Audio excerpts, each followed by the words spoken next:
អាដាមលោកជំទាវសមាជិកសមាជិកាព្រឹទ្ធសភារដ្ឋសភាសមាជិករាជរដ្ឋាភិបាលគណៈធិបតីភ្ញៀវកិត្តិយសជាតិអន្តរជាតិតំណាងដៃគូអភិវឌ្ឍសមាជិកសមាជិកាអង្គពិធីទាំងមូលជាទីមេត្រីថ្ងៃនេះខ្ញុំមានសេចក្តីសោកផ្ដោះរីករាយដែលបានចូលរួមក្នុងពិធីប្រកាសដាក់ឲ្យអនុវត្តជាផ្លូវការនៅផែនការជាតិប្រយុទ្ធនឹងជំងឺមហារីកឆ្នាំ2025-2030ដែលជាក្របខ័ណ្ឌយុទ្ធសាស្ត្រគ្រប់ជ្រុងជ្រោយដើម្បីតម្រង់កិច្ចខិតខំប្រឹងប្រែងនៅក្នុងការកាត់បន្ថយបន្ទុកនៃជំងឺមហារីកនិងការធ្វើពិសិដ្ឋកម្មគុណភាពជីវិតសម្រាប់ប្រជាជនកម្ពុជាដែលមានជំងឺមហារីកដោយប្រើប្រាស់ធនធានឲ្យបានសមស្របទៅតាមបរិការសង្គមសេដ្ឋកិច្ចនិងប្រព័ន្ធសុខាភិបាលនៅកម្ពុជាតាមរយៈរបាយការណ៍របស់អាដាមសាស្ត្រាចារ្យឈៀងរ៉ារដ្ឋមន្ត្រីក្រសួងសុខាភិបាលខ្ញុំមានចំណាប់អារម្មណ៍ខ្លាំងទៅលើការកើនឡើងខ្ពស់នៃករណីថ្មីនៃជំងឺមហារីកដែលមាននៅលើប្រជាពលរដ្ឋគ្រប់វ័យស្របពេលដែលស្ថានភាពសង្គមសេដ្ឋកិច្ចនៃប្រទេសកម្ពុជាកំពុងតែមានការវិវត្តការរៀបចំឲ្យមានផែនការជាតិនេះឡើងបង្ហាញឲ្យឃើញពីភាពបរិយាកម្មរបស់ក្រសួងសុខាភិបាលនៅក្នុងការពង្រីកវិសាលភាពផ្តល់សេវាសុខាភិបាលស្របតាមយុទ្ធសាស្ត្របញ្ចកោណដំណាក់កាលទី1របស់រាជរដ្ឋាភិបាលនៅក្នុងកិច្ចខិតខំប្រឹងប្រែងលើកកម្ពស់ជាប្រចាំជាប់មិនដាច់នៅសុខភាពនិងសុខុមាលភាពរបស់ប្រជាពលរដ្ឋខ្ញុំសូមយកឱកាសនេះជួយការកោតសរសើរនិងវាយតម្លៃខ្ពស់ចំពោះកិច្ចខិតខំប្រឹងប្រែងរបស់ក្រសួងសុខាភិបាលគ្រូពេទ្យមន្ត្រីនិងបុគ្គលិកសុខាភិបាលគ្រប់លំដាប់ថ្នាក់នៅក្នុងការបំពេញការងារកន្លងមកជាមួយនេះខ្ញុំសូមវាយតម្លៃខ្ពស់ចំពោះក្រសួងស្ថាប័នពាក់ព័ន្ធគ្រប់លំដាប់ថ្នាក់រដ្ឋបាលថ្នាក់ក្រោមជាតិដៃគូអភិវឌ្ឍជាតិអន្តរជាតិនិងអង្គការមិនមែនរដ្ឋាភិបាលដែលបាននឹងកំពុងរួមចំណែកដល់វឌ្ឍនភាពនៃវិស័យសុខាភិបាលកម្ពុជាជាពិសេសការខិតខំប្រឹងប្រែងរួមគ្នាកន្លងមកក្នុងការបង្ការនិងទប់ស្កាត់ការរាតត្បាតនៃជំងឺ COVID-19 ដែលធ្វើឲ្យយើងអាចបើកប្រទេសឡើងវិញឆាប់សម្រាប់សេដ្ឋកិច្ចសង្គមជាការពិតជោគជ័យទាំងនេះមិនអាចកើតឡើងដោយចៃដន្យនោះទេពោលគឺការចេញពីការខិតខំប្រឹងប្រែងរួមគ្នាឥតឈប់ឈរប្រកបដោយការទទួលខុសត្រូវខ្ពស់នៅក្នុងស្មារតីសាមគ្គីភាព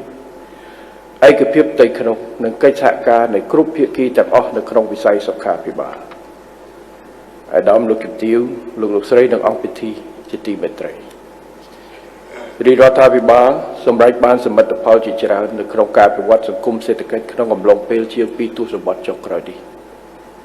សមិទ្ធផលទាំងនេះនឹងមិនអាចកើតមានឡើយប្រសិនបើកម្ពុជាពុំមានសុខសន្តិភាពពេញលេញនៅស្ថិរភាពនយោបាយនិងសន្តិសុខសង្គមកត្តាទាំងនេះបានរុញច្រានឲ្យកម្ពុជាមានការអភិវឌ្ឍលើគ្រប់វិស័យនៅក្នុងនោះវិស័យសុខាភិបាលបានមានការវិវត្តដែលឆ្លុះបញ្ចាំងតាមរយៈការកើនឡើងនៃការទទួលបានសេវាថែទាំសុខភាពការពង្រីកការគ្របដណ្ដប់នៃប្រព័ន្ធគាំពារសង្គមនិងភាពប្រសើរឡើងនៃសុខភាពសាធារណៈរបស់កម្ពុជាដែលបានធ្វើឲ្យស្ថានភាពសុខភាពនិងសុខុមាលភាពជីវភាពនិងគុណភាពជីវិតរបស់ប្រជាពលរដ្ឋកម្ពុជាមានភាពប្រសើរឡើងជាលំដាប់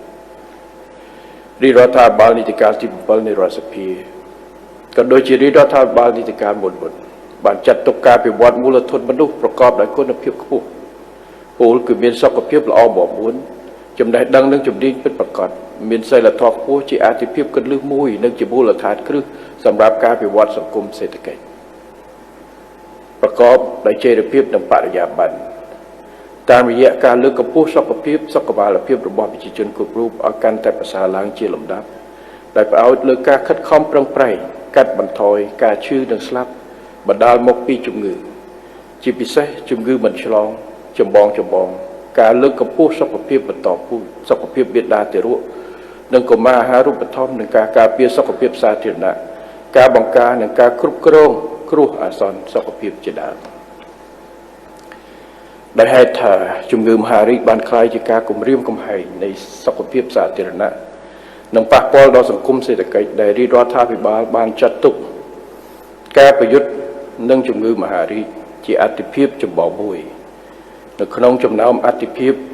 ដទៃទៀតរបស់ក្រសួងសុខាភិបាលការប្រកាសដោយអនុវត្តជាផ្លូវការនៅផែនការជាតិប្រយុទ្ធនឹងជំងឺមហារីក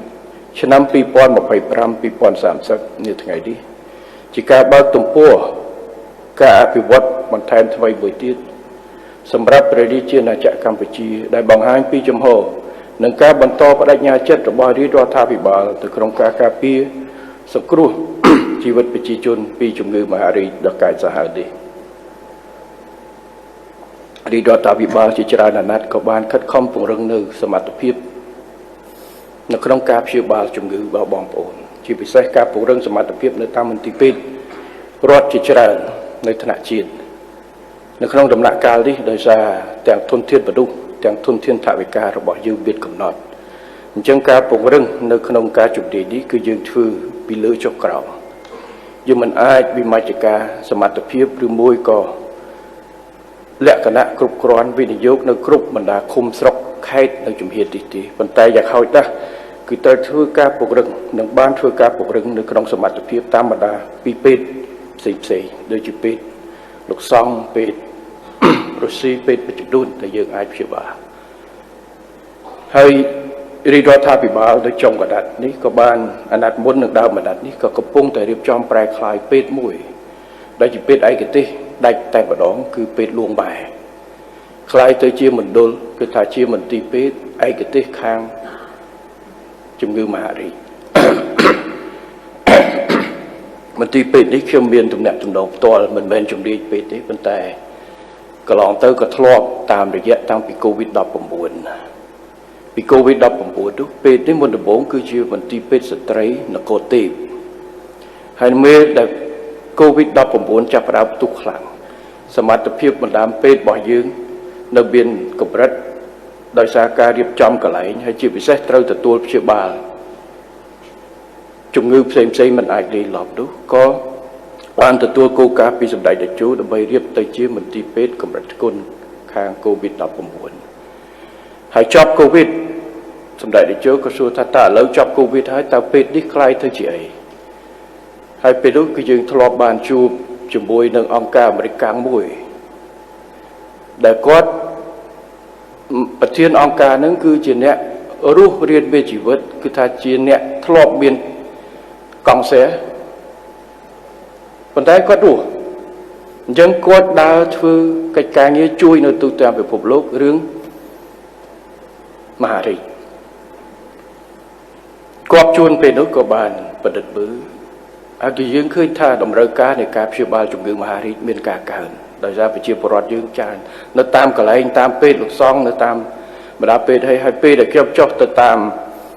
មូលដ្ឋានជាមួយនឹងពេទ្យស្ម័គ្រចិត្តក៏មានបងប្អូនជាច្រើននៅរឿងមហារីកទេក៏បានព្យាបាលបញ្ជូនមកព្យាបាលនៅភ្នំពេញមិញមកតាមរបាយការណ៍របស់អាដាមឈឿងរ៉ាគឺអ្វីដែលយើងអាចរកឃើញមួយឆ្នាំកើន 2,000 នាក់ប៉ុន្តែបើប្រៀបធៀបជាមួយប្រទេសផ្សេងអាចចំនួនតិចតែបើប្រៀបធៀបជាមួយប្រជាពលរដ្ឋយើង17លាននាក់យើងអាចគិតថានេះច្រើនគោលដៅរបស់យើងគឺថាទី1គឺព្យាបាលអ្នកដែលកើតសង្គ្រោះជីវិតពួកខ្ញុំធ្លាប់ជួបមិត្តភ័ក្តិរបស់ខ្ញុំឆ្នាំខ្លះទៅម្ដាយឪពុកកកខ្សែហើយភាគច្រើនគឺឃើញដំណាក់កាលចុងក្រោយតែម្ដងអញ្ចឹងអាដាមឈឿងរ៉ាដែលលើកនេះគឺថាសមត្ថភាពនៅក្នុងការបង្ការសមត្ថភាពនៅក្នុងការរកឃើញដំណាក់កាលដំបូងឬមួយក៏ជាសញ្ញានៃការវិវត្តនោះគឺជាកិច្ចការខ្លាំងសំខាន់ព្រោះប្រចាំដល់ដំណាក់កាលទី3ទី4ហើយគឺពិបាកហើយនេះគឺជា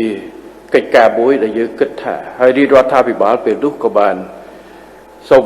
គោលការណ៍ទៅសម្ដេចតេជោលោកក៏ឯកភាពថាឥឡូវហើយភាសាជាមួយអាដាមសាស្ត្រាចារ្យមកវុធហេងក៏ដូចជាអតីតរដ្ឋមន្ត្រីក្រសួងសុខាភិបាលលោកក៏ឯកភាពថាឥឡូវយើងមាននៅដោយការល្បែតដូចព្យាបាលខ្លះនៅពេទ្យរុស្ស៊ីបាទដែលព្យាបាលប៉ុន្តែជាផ្នែកមួយយើងអត់ទាន់មានពេទ្យមួយដាច់ chẳng có sầm rách tha riệp chóm bệt luồng bài đây bà bàn tay dương trơ ca phơi tụm được bạc cam chả đời xa bệt phơi tụm bụng lái cứ sẽ bị bệt chưa bao giờ trời covid ở trơ ca chả té bờ sân chỉ bệt để dương phơi chia bệt mà hari trơ ca riệp chóm hết tha ra chân à sầm pon chả chỉ họ đôi bằng cơ sẽ bị chưa bao đó cam rẽ mây ở đang tới dương phơi tràn bàn tay dương bật thoi thì dương cặp bố riệp chóm hay sập cơm thả hay tam phèn cá ai chiên ở lấy đôi bao consultation mà tặng này thưa bị cừu còn té đòi chưa bao thông đúng cứ từ khám bốc của lấy cái phong tại thưa bong cơ thưa ấy bật thèm thà bị cá đau chưa đau mà đặt đi cho ba sẽ dễ đôi bạn tự đọc liên làm bay ơi update hay cừu pet đại dương phụ bài nhà hai bà chôm dương vui cứ còn ba nơi cừu pet chụp điện dương ai thưa à kia nhưng ai bằng vẽ xong và rẽ không là dạng pp năm dương thứ hai bàn tay vào đầu và đá bên chụp đến tới cả du bàn tay với đôi bông mòn hay mòn chẳng bảo ót cả là bên pet ót bên ấy dương và bà nằm ca vào đầu và đá và thầy chẳng ca kết cú đi dương kết cú tập ót tập ca điệp trong thôn thiên và đủ chẳng từ mục tiết dương sẽ không thay dương đừng ai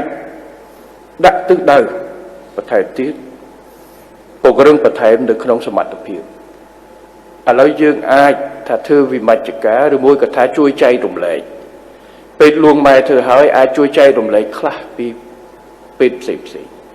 còn tay từ đầu từ bốc trong kết thà dạng hỏi na dương trời biên sớm mặt tập hiệu nơi thằng đồng bọn đầm bay chia ba chung ngư mà hà ri phù chân đầm bay nẹt đây và chia bọt nơi tam đồng bọn tam phù hiệu mà chỉ đuôn thì họ đã có vùng thông nơi bè vĩ ở chạm bạch mò đọc rụng bạch tê ai trừ tâm chiếm riếp đại chia bù lật than đập bòn ở lời dương phơi pet đập bòn pì cứ mua nơi chiếm riếp mua nơi của vùng tràm té mình toàn biến cái thà chỉ tự đáy rồi đẹp upgrade từ đó con xe đấy chung ngư mà chật đuổi tại tôi múc tự đáy rồi bỏ dương được thua tiền được đập bay cùng ring ở ring xe va đi từ đó bù lật than vấn đề ở đây sầm khăn mình bên rương phi bà thì rương bọc cả nhưng trong ao thà bị chia bọt dương ở lâu pi bớt đấy để bắt po cá thay để dương detect mình đangประมาณ thế thì tại tới ngày cái đó ao thế cho tập pi pon pi rồi rưỡi sâu và ai bàn phần tay việc của bạn từ sâu của bát tê na phổ biến miền ta trong cá đôi xa luôn và đúng được ai trong cá này khác thì đang ta chỉ chín nó này khác và genetic mau dương của bạn phục và đái thọ biên con xe chân hai đi pay luôn biên con xe còn té tôi chỉ giang na dương khát khom thứ đầm bay bằng cả mình được không rồi bài ca bài đồng trường đá của bạn lương ông pi bù là hết mới chỉ đuôn để cả tí bối cứ bẹp po rương à ha rụp bạch thòng rương chùm này à ha rương và lái sách ép xì cả prao lướt prao quả tí pí cứ áo sập bồ lập hiệp khôi cồn lập hiệp rương muối có kia bị trả tí phí cứ có bẹp pon từ nơi rương cây là rương sọc lập hiệp và hộp tầm tự cái đó phần tay bên sân chỉ ót cây lá xuống và nhà chúng có thưa ca ở ban chạy xong bây tại pet luôn ấy nó không biết bài trả và ở lỡ ngày muốn nó khi bán chụp cho mặt về trên cho bối thằng nào đằng đom cho quốc mối của bò xuống sọc ca về bạn con không phận thư càng như con quy thư càng như là hốt ti bằng phốt và nó tới miền con sẽ phổ biến chẳng tiêm tia tới ca bây giờ kết cục chạy ở cục về chạy ở toàn về bảo tam là tập tiếp đại thưa thưa bạn phần tay sầm khăn bằng phốt cứ cả châu rúm được trong ca bọc cá thì bôi cái xuôngสถาบัน bẹp bẩn cái xuôngเป็นนิจกรรมcái xuôngสภาพิบาลcái xuôngกสิกรรมรกขาประบายดังเดชาแก่ยุคทานโกยหนึ่งรัตกรตั้งแต่ยาทบแปะป้อนเป็นนึกในบ้านตั้งรังนอมกานอมโจปหลายไซกาปราปะจิตกิมีเซ็งไอ้บ้านบอดจอดตะเลือกไก่กันดีดำใบกัดปะทอยเนื้อหาดิเพยนี้จุงือบาริกได้ซะหารุปะทองที่ปีกระทรวงสุขาภิบาลส้มมันตีสุขาภิบาลส้มช่วยปลอบใจอบรมสักการจะบวยกระทรวงอบรมกับบ้านตามสลาดำใบอายุลมปีวิธีบังกาหรือวิธีจีเวียงในขนมกาบอหรือพบหรือมวยกาทั่วสกัดแบบเพียบดาบวยได้อาประการหาในเพยพวกในขนมการจุงือมาริผู้สำคัญคือการอบรมการสอบสาย ខ្ញុំមិនជឿថាមានពីណាម្នាក់ចង់កើតកងសែទេប៉ុន្តែពេលខ្លះគឺព័ត៌មានអត់គ្រប់បាទអញ្ចឹងការគ្រប់គ្រងនេះគឺត្រូវបន្ថែមហើយពីទី2គឺខិតខំបង្កើនការចាក់ថ្នាំបង្ការចាក់វ៉ាក់សាំងបង្ការដោយមិញបានលើកថានៅប្រទេសជឿនលឿនមួយចំនួនជំងឺមហារីកមាត់ត្បូងក៏មានប៉ុន្តែហានិភ័យនៃការស្លាប់ដោយសារយើងចាក់ថ្នាំបង្ការពីមុនអញ្ចឹងការខិតខំទៅលើនេះយើងនឹងពង្រីកទៅលើកិច្ចការនេះមិញឯកឧត្តមជាងរាដើរចូលមកសូមយោបល់ខ្ញុំថាអានឹងការងារធ្វើទៅបាទកន្លងទៅដោយរឿងលើឈាមទឹកនោមផ្អែមយើងក៏បង្កើនកញ្ចប់មួយចំនួនសម្រាប់អ្នកដែលកើតហើយប៉ុន្តែការបង្ការទៅធ្វើអញ្ចឹងខ្ញុំគាំទ្រទៅដល់ក្រសួងសុខាភិបាលដែលបើកយុទ្ធនាការបន្ថែមដើម្បីគិតគូរនៅក្នុងសមត្ថលទ្ធភាពរបស់យើងការអប់រំផងការចាក់ថ្នាំបង្ការផងនៅក្នុងការ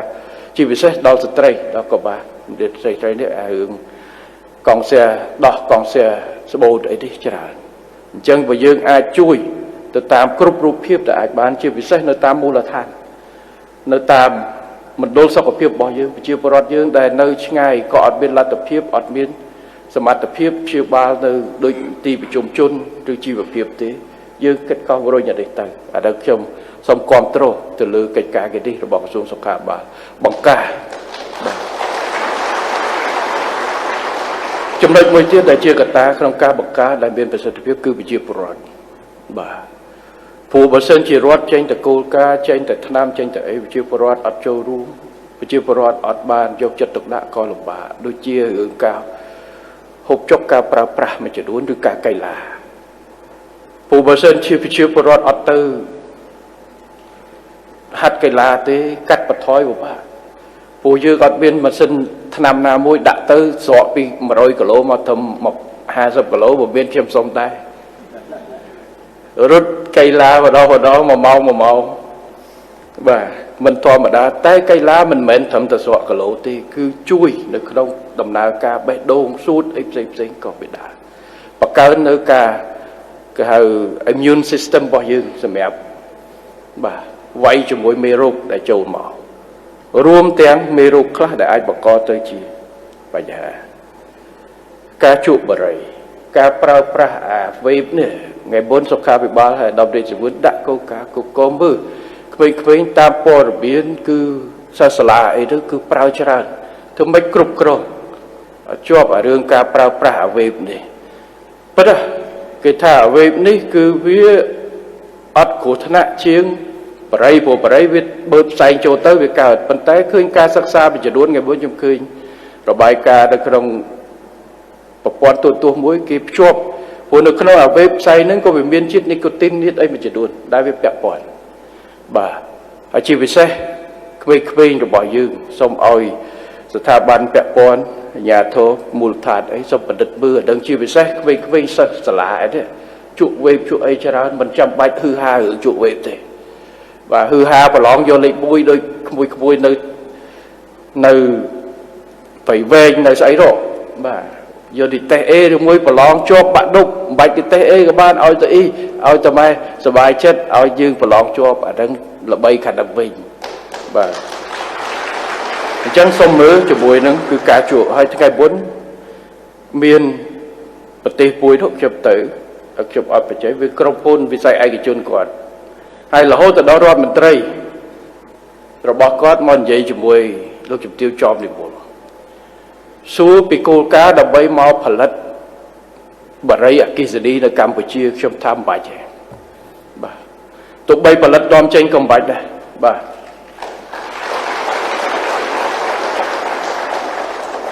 អត់ចាំបាច់ទេយើងមានជំរឿសរាប់ពាន់មុខដែលគេមកវិនិយោគអញ្ចឹងអត់មានបារីគឺថាវិនិយោគផលិតបារីអគ្គិសនីនៅកម្ពុជាក៏កម្ពុជាបិទក្រដែរបាទយើងរឹសអីដែលគួរឲ្យបោមកគូ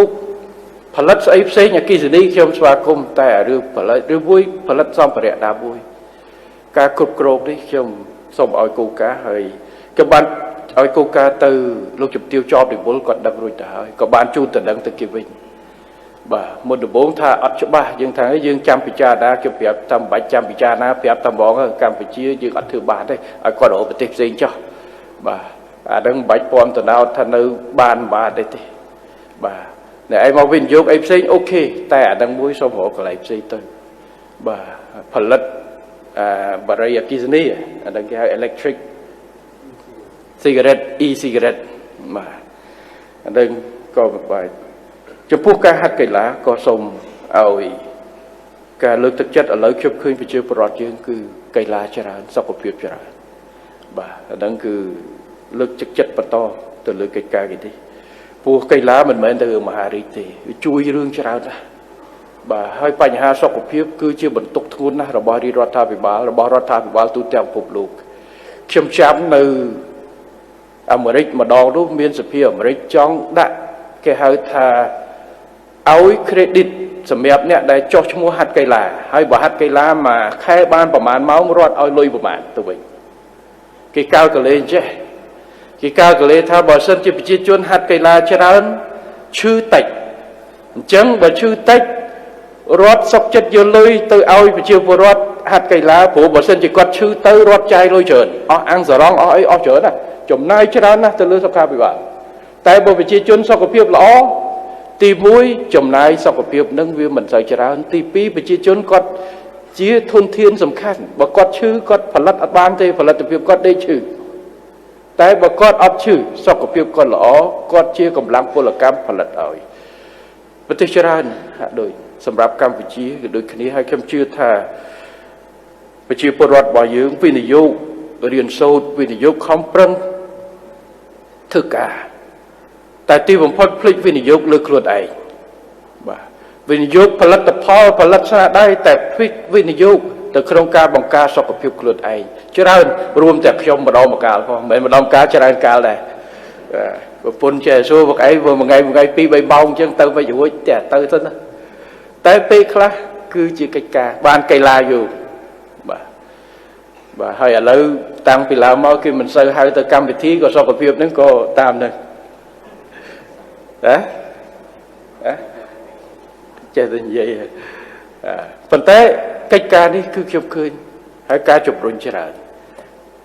ให้กีฬาให้ตีกระไรในตามริตติแคดชมสมออกก็คือตามบรรดาริตติแคดจิตใจเรียบจอมกระไรส่วนกีฬาเอาไปเจียวบรอดก็เติมไปยุ่งมาก่อนแหละนะเรียบจอมส่วนซาเทียนน่ะเรียบจอมเจริญเนื้อกรุบไข่ตะกอบ้าก็รุดอะไรแรงตีมวยหึงสวัสดิ์เพียบบ่าเติมมองบุญมองไอ้ก็ปิ้งกระไรอัดป่วยหึงเจ้าพลอนเจ้าไอ้มาโตไอ้จังก็เตอตีปีปาริธานอะไรกระไรเหยียบจอมส่วนสตบิตงสตการลาสตไอ้สะอาดกระไรคลาเหยียบจอมเวทสมาเวทไอ้ปาสกเพียบก็เตอติดบ่าไอ้ที่ใบ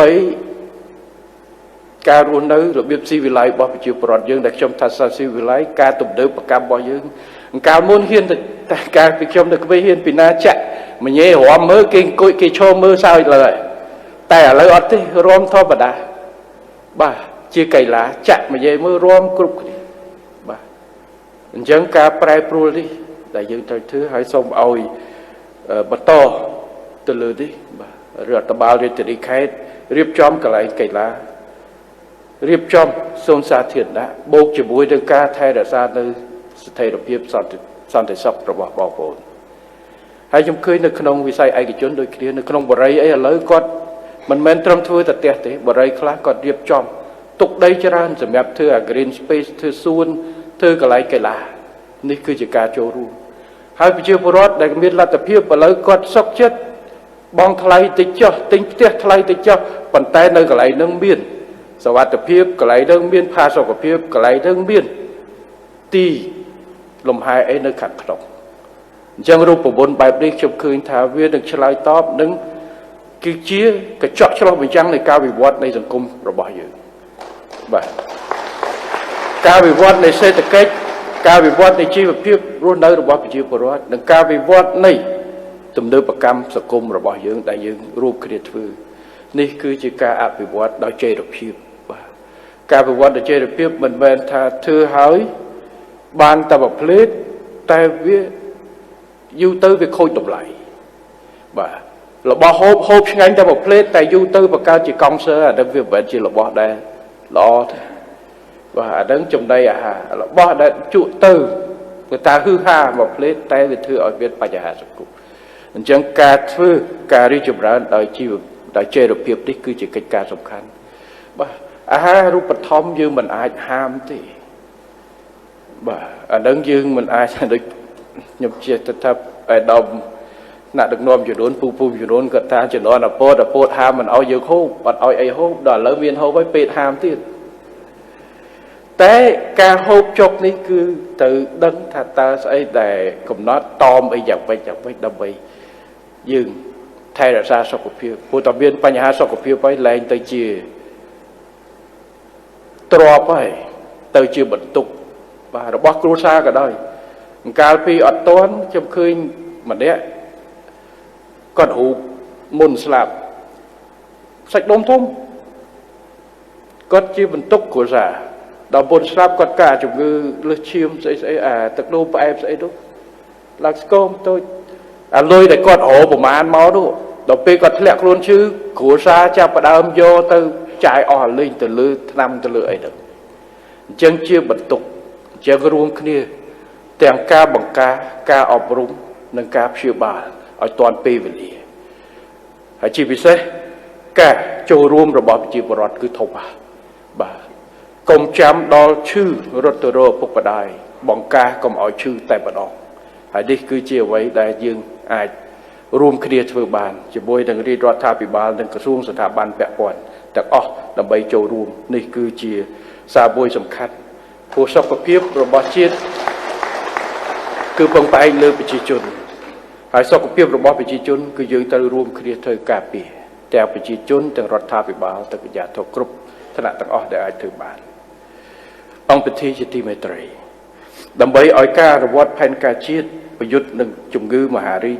ឆ្នាំ2025-2030ទទួលបានជោគជ័យប្រកបដោយប្រសិទ្ធភាពនិងសក្តិភាពខ្ញុំស្នើសុំធ្វើការកត់សម្គាល់និងផ្ដល់នូវអនុសាសន៍ដូចខាងក្រោមទី1ដើម្បីធានាបាននូវជោគជ័យ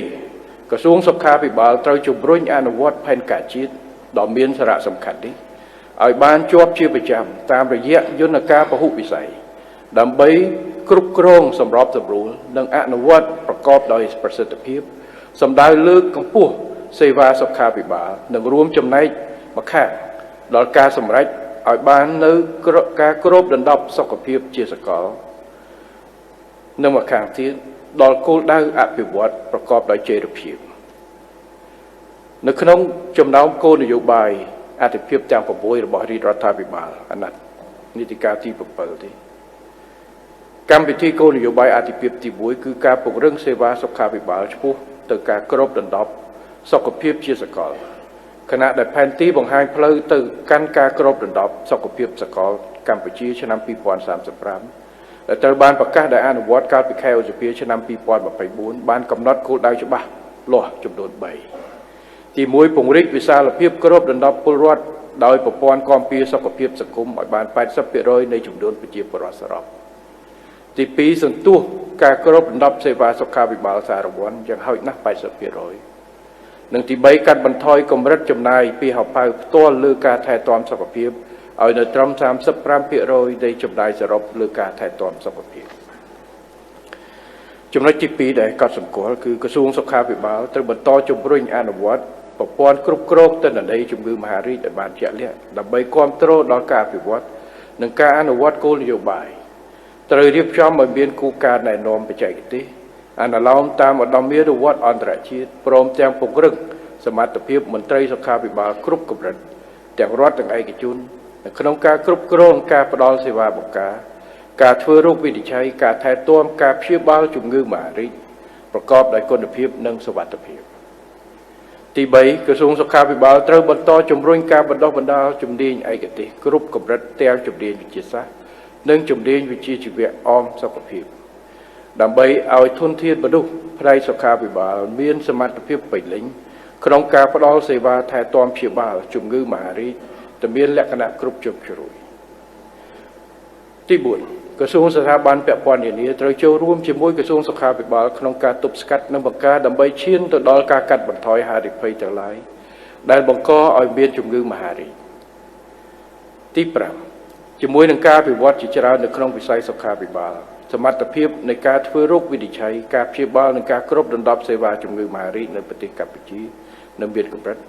នៅក្នុងន័យនេះដើម្បីអភិវឌ្ឍសេវាបង្ការនិងព្យាបាលជំងឺមហារីកឲ្យកាន់តែទូលំទូលាយថែមទៀតខ្ញុំសូមអំពាវនាវដល់ដៃគូអភិវឌ្ឍនិងភាគីពាក់ព័ន្ធទាំងអស់សភាគរធនធានបច្ចេកទេសហិរញ្ញវត្ថុសម្រាប់ការគាំទ្រដល់ការបង្ការនិងព្យាបាលជំងឺមហារីកឲ្យកាន់តែទូលំទូលាយដើម្បីជាឧត្តមប្រយោជន៍ដល់ប្រជាពលរដ្ឋរបស់យើងទី6ខ្ញុំសូមក្រៅរំលឹកសារជាថ្មីដល់អង្គភាពសុខាភិបាលគ្រប់លំដាប់ថ្នាក់ត្រូវលើកកម្ពស់ប្រសិទ្ធភាពនៃការបម្រើសេវាថែទាំសុខភាពជូនគ្រួសារក្រីក្រគ្រួសារងាយរងហានិភ័យនិងក្រុមគោលដៅផ្សេងៗទៀតក្រោមកម្មវិធីមូលនិធិសមត្ថៈរបបបេឡាសន្តិសុខជាតិបេឡាជាតិសន្តិសុខសង្គមផ្នែកថែទាំសុខភាពតាមរយៈការពង្រីកសេវាថែទាំសុខភាពឲ្យស្របតាមនិន្នាការប្រែប្រួលនៃបន្ទុកជំងឺបញ្ហាសុខភាពជាអាចតម្រូវការរបស់ប្រជាពលរដ្ឋទី7ខ្ញុំសូមលើកទឹកចិត្តដល់បងប្អូនប្រជាពលរដ្ឋសូមយកចិត្តទុកដាក់បង្ការនិងទប់ស្កាត់ជំងឺមហារីកនេះតាមរយៈការស្វែងយល់កត្តាហានិភ័យនិងការផ្លាស់ប្ដូរអេរយាប័តដែលប្រឈមនឹងការកើតជំងឺមហារីកនៅក្នុងករណីមានបញ្ហាសុខភាពត្រូវប្រញាប់ទៅមណ្ឌលសុខភាពឬមន្ទីរពេទ្យដែលនៅជិតលំនៅឋានដើម្បីទទួលបានការពិនិត្យនិងព្យាបាលបានទាន់ពេលមុននឹងបញ្ចប់ជាថ្មីម្ដងទៀតខ្ញុំសូមសម្ដែងនៅការកោតសរសើរចំពោះកិច្ចខិតខំប្រឹងប្រែងរបស់ថ្នាក់ដឹកនាំក្រសួងសុខាភិបាល